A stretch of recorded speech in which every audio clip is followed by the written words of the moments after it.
Você já recebeu uma promessa de vitória, mas logo em seguida se viu mergulhada num deserto mais escuro de sua vida? Pois é, eu recebi uma palavra de que passaria por tribulações, mas nada me preparou para o choque do diagnóstico que paralisou a minha existência. Hoje eu vou te contar sobre como o Senhor me refez quando eu não passava de um vaso quebrado, um monte de caco de vaso no chão, totalmente, literalmente arrebentado. E eu quero te dizer que hoje eu vou abrir o meu coração para você de uma forma como eu nunca fiz antes. Como eu havia dito, eu recebi uma palavra. Essa palavra mudaria tudo, todo o percurso, todo o sentido da minha vida. A mensagem foi bem clara e bem direta. No meu retorno, eu passaria por tribulações. Seriam dias de luta, mas havia um propósito maior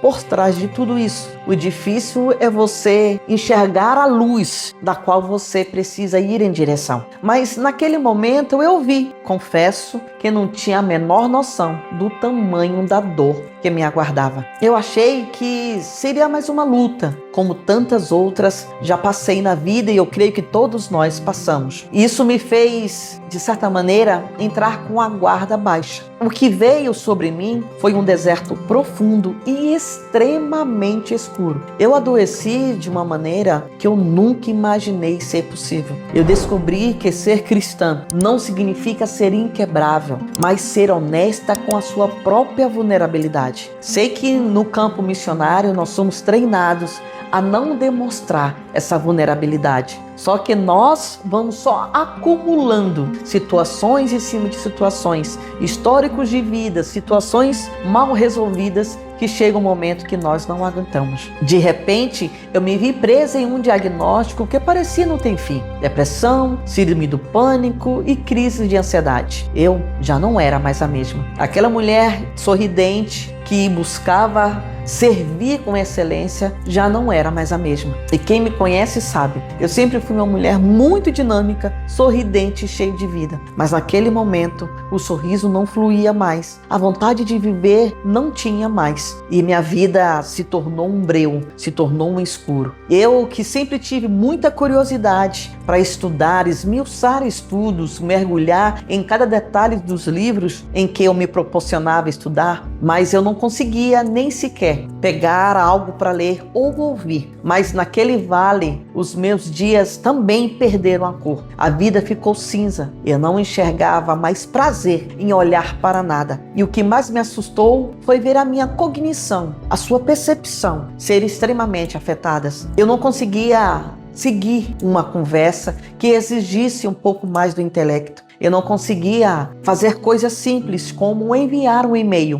Eu que amava raciocinar e ensinar, não conseguia mais manter uma linha de raciocínio sequer. Era como se a minha mente estivesse em um nevoeiro constante e extremamente denso, uma névoa que não dissipava. Eu tentava entender o porquê de tudo, tentava racionalizar o espiritual, queria a resposta que Deus naquele momento não me deixava ter. Eu estava no escuro, lutando contra os meus próprios pensamentos, sentindo medo de nunca mais voltar a ser quem eu era. Quando eu me via naquela situação, esse medo era avassalador, porque eu olhava no espelho e não conseguia sorrir. Os meus olhos não vibravam, os meus olhos não expressavam vida. Para mim, tudo tinha acabado naquele momento. E o que eu mais queria era sair daquele lugar, era dar um fim naquilo. E por isso que foi difícil. Esse medo, ele vinha com muita força e essa força me paralisava. E no meio desse turbilhão, o Senhor me trazia uma passagem constante à minha memória que está em Jeremias 18, que eu quero ler com você. Diz assim em Jeremias 18: a palavra do Senhor veio a Jeremias dizendo: levanta-te e desce à casa do oleiro, e lá te farei ouvir as minhas palavras. E desci à casa do oleiro, e eis que ele estava fazendo a sua obra sobre as rodas. Como um vaso que fazia de barro se quebrou na mão do oleiro, tornou a fazer outro vaso conforme o que pareceu bem aos seus olhos. Então veio a palavra do Senhor dizendo: não poderei eu fazer de vós como fez este oleiro, ó casa de Israel? Diz o Senhor: eis que, como um barro na mão do oleiro, assim sois vós na mão, ó Israel. Eu parei para meditar, na verdade, eu não conseguia meditar, mas essa palavra ficava ecoando no meu pensamento e eu não conseguia nem sequer verbalizar com as pessoas que estavam ao meu redor que essa palavra estava latente dentro de mim. Mas eu via sempre: desce a casa do oleiro. E era um vaso totalmente quebrado, um vaso já enrijecido pelas dores da vida, pelas situações difíceis, pelos confrontos, pelos desafios, mas eu não conseguia me expressar, eu não conseguia verbalizar nada do que eu estava possivelmente pensando. Eu meditava naquela cena do oleiro trabalhando no barro e entendi que era essa situação que estava acontecendo comigo. Eu entendi que eu precisava ser refeita. E refazer o vaso exige um silêncio, uma paciência que eu não tinha naquele momento de dor. O oleiro, quando ele vai trabalhar com o segundo vaso, ou ele vai refazer o vaso, ele não fica conversando, ele está ali concentrado naquilo que ele estava falando. Refazer o vaso exige um silêncio e uma paciência que eu não tinha no início, por conta da dor. Eu estava totalmente rendida. E rendição no dicionário fala sobre resgate e libertação.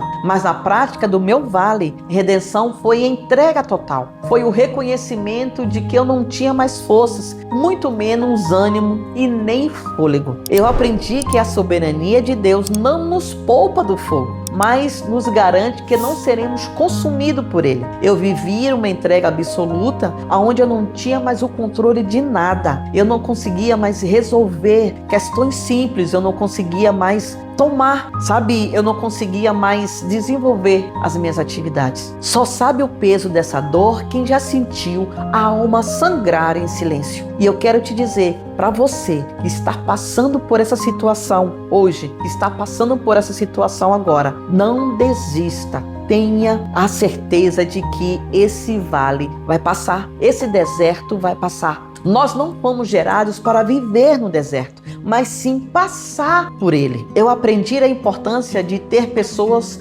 por perto que não nos julgam, mas que nos acolhem. E Paulo nos ensina sobre essa natureza desse consolo em 2 Coríntios 1, versículo 2 ao 4, que eu quero ler com você, que diz assim: graça a vós e a paz da parte do nosso Deus, Pai de nosso Senhor Jesus Cristo. Bendito seja o Deus e Pai do nosso Senhor Jesus Cristo, o Pai das misericórdias e o Deus de toda a consolação, que nos consola em toda a nossa tribulação, para que também possamos consolar os que estiverem em alguma tribulação, com a consolação de que nós somos consolados com Deus. Porque com as aflições de Cristo abundam em nós, assim também a nossa consolação abunda em meio por Cristo. Essa situação me fez hoje enxergar aquela pessoa que está passando por depressão de uma maneira totalmente diferente. Hoje eu consigo olhar para uma pessoa que está tendo crise de ansiedade com um olhar totalmente diferente da qual eu olhava antes. E por muitas vezes espiritualizava tudo. Hoje eu sei que essa dor existe,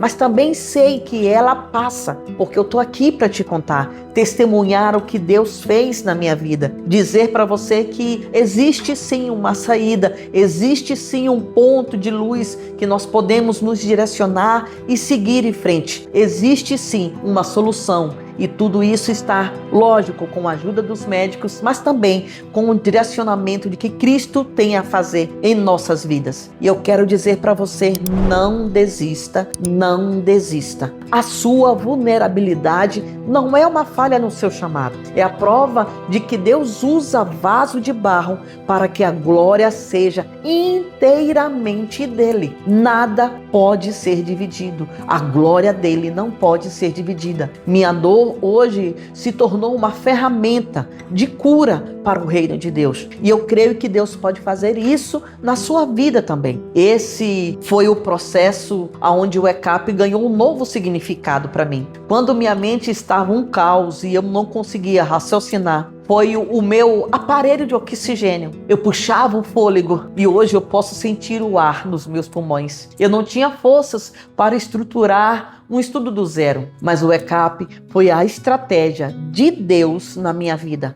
A palavra de Deus deixou de ser um peso cognitivo para se tornar um fôlego que havia perdido no vale. E eu quero te chamar a você a conhecer o ECAP em forma de ferramenta extremamente útil para onde você estiver no campo missionário. E ter esse suporte me permitiu que eu voltasse a mergulhar nas Escrituras sem me sentir sobrecarregada. Hoje eu tenho o prazer de ler a Bíblia. Hoje eu tenho o prazer de ouvir um louvor. Hoje eu tenho o prazer de compartilhar algo com vocês aqui. Eu sou a prova viva que existe vida depois do vale, que existe vida depois do deserto. Por isso eu torno a afirmar, não desista. O oleiro não descartou o barro que se quebrou. Muito pelo contrário, ele refez e refez com muito amor. Se você se sente oca, ansiosa ou perdida, saiba que você não está só. No início, não enxergamos bem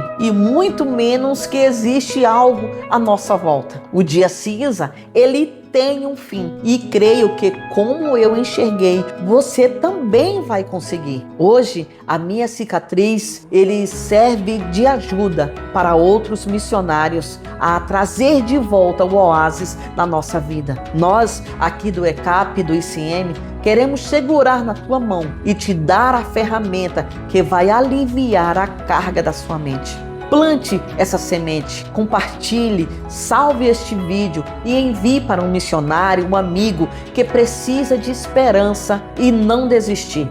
Se você ver valor nessa mensagem, deixe seu comentário abaixo e nos ajude a alcançar mais vida. A dor, ela passou, o propósito ficou e agora é hora de reconstruir. Um abraço e o meu cumprimento a você que não decidiu desistir.